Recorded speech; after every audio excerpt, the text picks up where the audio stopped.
நேயர்களே, முக்கிய செய்தி. மக்களுடன் முதல்வர் திட்டத்தின் கீழ் பெறப்படும் புகார்களுக்கு உரிய தீர்வு காணப்படுகிறதா என்று தற்போது முதலமைச்சர் மு க ஸ்டாலின் ஆலோசனை மேற்கொண்டு வருகின்றார்.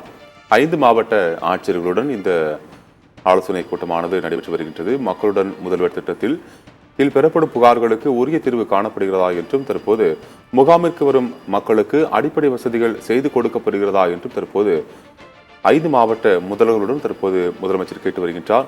5 மாவட்ட ஆட்சியர்களுடன் தற்போது முதலமைச்சர் நேரடியாக தற்போது காணொலி காட்சி வாயிலாக ஆலோசனை மேற்கொண்டு வருகிறார். இதுவரை பெறப்பட்ட மனுக்களின் கீழ் என்ன நடவடிக்கைகள் எடுக்கப்பட்டிருக்கிறது என்பது குறித்தும் தற்போது முதலமைச்சர் மு க ஸ்டாலின் ஆய்வு மேற்கொண்டு வருகிறார். மக்களுடன் முதல்வர் திட்டத்தின் கீழ் பெறப்படும் புகார்கள் குறித்து உரிய நடவடிக்கைகள் எடுக்கப்படுகிறதா என்றும் தற்போது 5 மாவட்ட ஆட்சியர்களுடன் தற்போது முதலமைச்சர் மு க ஸ்டாலின் ஆலோசனை மேற்கொண்டு வருகிறார்.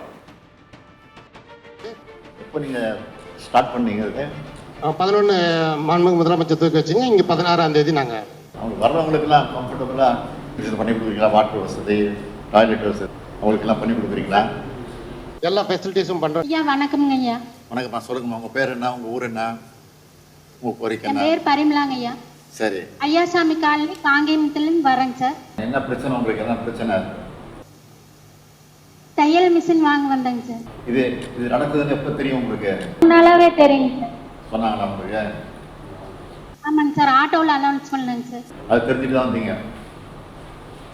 ஆமாங்க சார். சரி, நீங்கள் மனு கொடுத்துட்டீங்களா?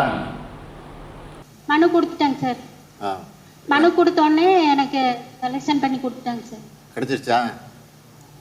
கிடைச்சிருச்சுங்க சார். மாண்புமிகு முதலமைச்சர் அவர்களுக்கு காலை வணக்கம். எனது பெயர் ஆகாஷ். நான் நாகப்பட்டினம் மாவட்ட ஆட்சியராய் பணியாற்றுகிறேன் சார். மனுக்களை பதிவு செய்வதற்கு எத்தனை கணினிகள் கவுண்டர்கள் அமைச்சிருக்கீங்க? கலெக்ட் சொல்லுங்க சார், மொத்தம் நமக்கு 19 துறைகள் இருக்கிறது. ஒவ்வொரு துறையுடன் தனியாக